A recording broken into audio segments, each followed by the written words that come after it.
Good morning students. कल वाले lecture में अपना कुछ टॉपिक अधूरा रह गया था।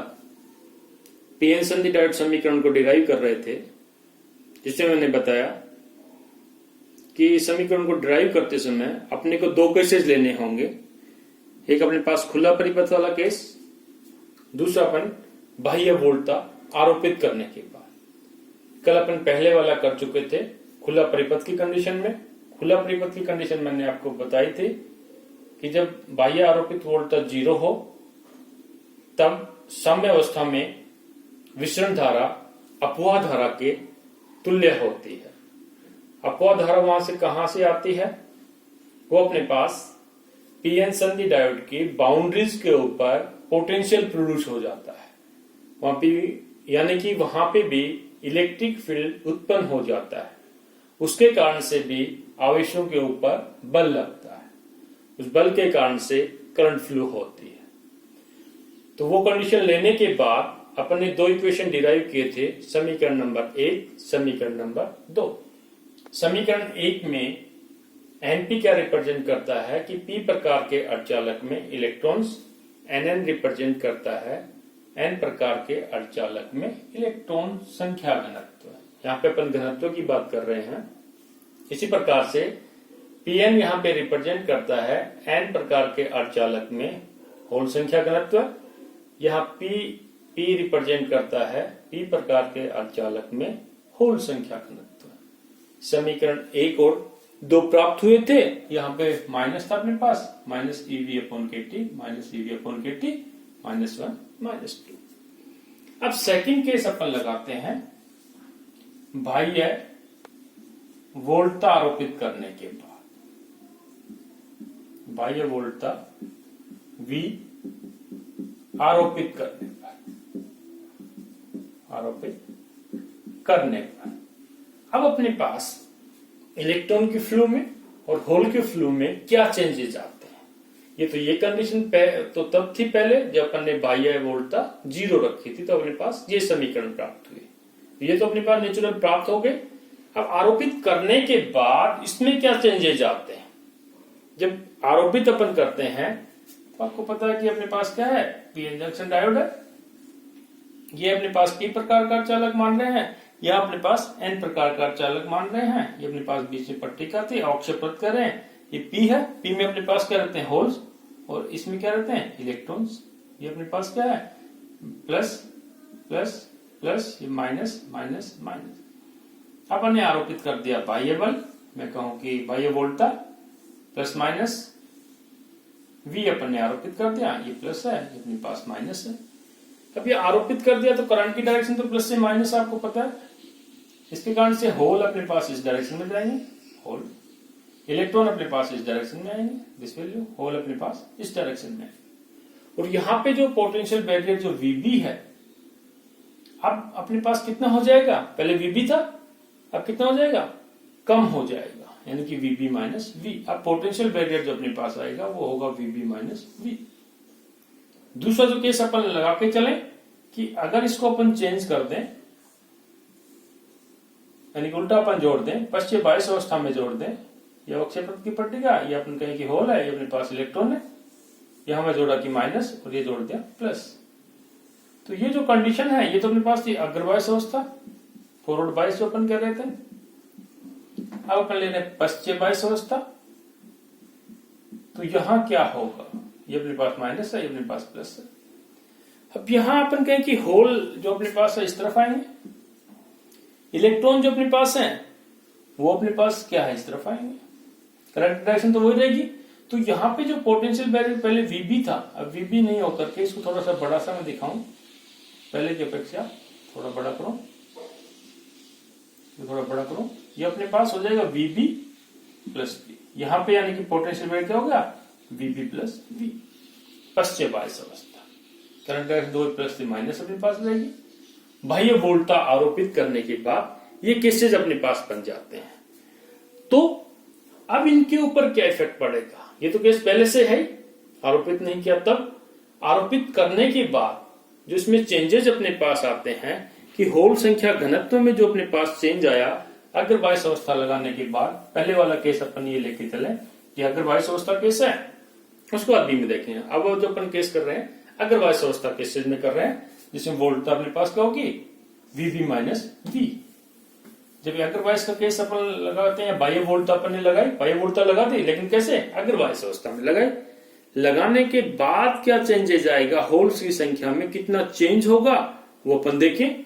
तो यहां पहले अपन कहें कि एन प्रकार के अर्धचालक जो अपने पास है उसमें होल संख्या घनत्व कितना चेंज हुआ। यहां देखें पीएन, समीकरण 2 से अपन देख रहे हैं पीएन प्लस इसमें जो चेंजेज आया होल में माइनॉरिटी, अपन कहें कि जो चेंज हुआ एन प्रकार, ये क्या रिप्रेजेंट कर रहा है, एन प्रकार के अर्धचालक में होल संख्या घनत्व। बाह्य वोल्टता अप्लाई कर दी, अग्रबायस अवस्था, इस अग्रबायस अवस्था के कारण से जो चेंज अपने पास आ रहा है मैं उसको डिनोट कर रहा हूं डेल पीओ एन, कि एन प्रकार के अर्धचालक में माइनॉरिटी जो चार्ज है उसमें कितना चेंज आया। डेल यहाँ पे माइनॉरिटी रिप्रेजेंट करता है, तो कितना चेंज होगा ये तो अपने को पता है समीकरण 2 से, पीपी, और ये अपने पास एक्सपोनेंशियल माइनस ईवी अपॉन केटी। तो वी की जगह अपन क्या रखेंगे, क्योंकि माइनस तो अपने पास है, वी की जगह मैं रख रहा हूं VB minus V, this is important, upon KT, ये -1 समीकरण 2 से। इसको अपने देखो समीकरण नंबर 3 नाम दे देता हूं, समीकरण 3, और ये किससे आया अपने पास, समीकरण 2 से, समीकरण 2 से ये प्राप्त हो। क्लियर है, सिंपल। अपने वी की जगह क्या रखा, वीबी माइनस वी। मैंने पहले बताया अगर बायस की कंडीशन ली किसमें इतना चेंज होगा अपने पास। समीकरण 3 आ गया। अब अपन आगे चलें, इसको अपन कहें कि शॉर्ट में ईवीबी को अपन अलग कर लेते हैं, इसको इस प्रकार से आगे भी कर रखा है, इसको इस प्रकार से लिख सकते हैं पीपी एक्सपोनेंशियल प्लस वाले टर्म अपन ने कहें कि माइनस ई, तो अपने पास रहेगा, यहाँ पे ई था, ई यहाँ पे नहीं लगा, ई माइनस ई वीबी अपॉन केटी, और इसको अलग कर लिया अपन ने एक्सपोनेंशियल ईवी अपॉन केटी, और माइनस जो 1 है वो तो अपने पास आगे रहेगा। इसको जो चेंजेस करेंगे तब आगे करते हैं, इसको थोड़ा मिटा देते हैं इसको। अभी समीकरण 3 नंबर है, समीकरण नंबर 3 आगे अपन चेंजेस जो आएगा उसको अपन आगे देखते हैं। इसी प्रकार से अपन आगे लिखें कि जो चेंज अपने पास आ रहा है कि डेल पी एन का मान क्या रहेगा, उसको मैंने जो बताया। तो डेल पी एन का जो मान अपन निकालेंगे, इसका मतलब इसे माइनस पी एन अपन घटा दें। अपने क्या चाहिए यहाँ पे, del p n. Del p n को ऐसे लिख सकते हैं p n plus del p n minus p n, यानी कि समीकरण 3 में समीकरण 2 को घटाने पर, घटाएंगे तो वो कंडीशन आएगी जो मैं प्लस माइनस आपको अलग अलग बता रहा था। वो जो कंडीशन अपने पास आई वो अपने पास आएगी पीपी एक्सपोनेंशियल माइनस ईवीबी अपॉन केटी, तो अपने पास कॉमन आ गए। जब अपने पास एक्सपोनेंशियल ईवी अपॉन केटी -1, समीकरण नंबर 4 आप करके देखना, तो अपने पास आएगा del p n is equal to this value, समीकरण नंबर 4। इसी प्रकार से वोल्टा वी अप्लाई करने के कारण पी अर्धचालक में इलेक्ट्रॉन संख्या घनत्व में बढ़ते, जिस प्रकार से डेल पी एन आया कि एन प्रकार के अर्धचालक में होल संख्या घनत्व में वृद्धि, del p n is equal to this value.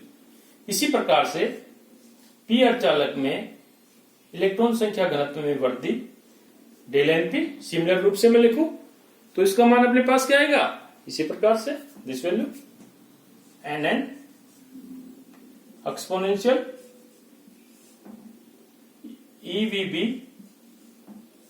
Upon KT, इसको अगर छोटा लिखूं, माइनस अपने पास है तो माइनस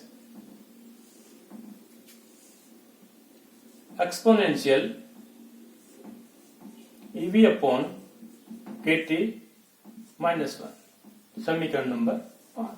सिमिलर वे से जिस प्रकार से समीकरण नंबर 4 आया है उसी प्रकार से अपने पास समीकरण नंबर 5 आ गया। अब अपन लेके चलें कि n प्रकार के अर्धचालक में होल धारा घनत्व। ये क्लियर है, समीकरण 4 5 आ गया। अपन लेके चल रहे हैं n प्रकार के अर्धचालक में, n प्रकार का जो अर्धचालक है, वैसे तो अपन इलेक्ट्रॉन संख्या घनत्व तो लेके चलते हैं, यहां पे अपन लेके चलेंगे सॉरी होल धारा घनत्व, होल धारा घनत्व, नोट इलेक्ट्रॉन धारा घनत्व। एन प्रकार के चलते तो मेजॉरिटी चार्ज क्या होते हैं, इलेक्ट्रॉन, लेकिन यहाँ पे क्या लिखा, होल। देख रहे हैं कि एन प्रकार के अर्धचालक में होल्स के कारण से कितनी धारा फ्लो होती है, तो यहां से कंफ्यूज मत होना, एन अर्धचालक में होल धारा घनत्व। इस प्रकार से पी अर्धचालक में इलेक्ट्रॉन धारा घनत्व की अपने पास जो जंक्शनल फील्ड लगा देते हैं उसके बाद टोटल कितना चेंजेज अपने पास आ रहा है उसको अपन देख रहे हैं। तो कितनी होगी धारा घनत्व की जब बात कर रहे हैं तो डेल जे एच, एच यहां पे क्या रिप्रेजेंट करता है, होल धारा घनत्व। वर्दी अपने पास डेल एच है, इसको मैं लिखूं I H upon A. I H तो अपने पास क्या है, होल के कारण से करंट, और ए अपने पास क्या है, इसका एरिया। एरिया जो अपन लिखेंगे आई एस का मान कितना आएगा, आई एस का मान निकाले अपन, या आई एस का मान अपन निकालना चाह रहे हैं। आई एस का मान कितना है अपने पास, I H is equal to del J H multiply of A, जो यहां पे लिखा जे एच ए आ गया। ए अपने पास क्या है, संधि तल का क्षेत्रफल। अब यहां पे जे जो है, जे एस का मान जो अपन लिख रहे हैं h a n e, j is equal to simple आपको पता है कि एन ई वी होता है। इसको होल के टर्म से अपन रिप्रेजेंट करते हैं, डेल जे एस करेंगे तो एन तो अपने पास आएगा, एन की जगह अपन क्या लेंगे, डेल पी एन, यानी कि अपन लिखे यहां पे I H is equal to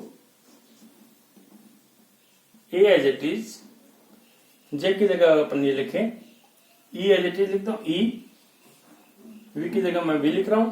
यहाँ पे एन की जगह क्या आएगा, जिसका डेल है तो डेल अपने पास आएगा, डेल, और एन अर्धचालक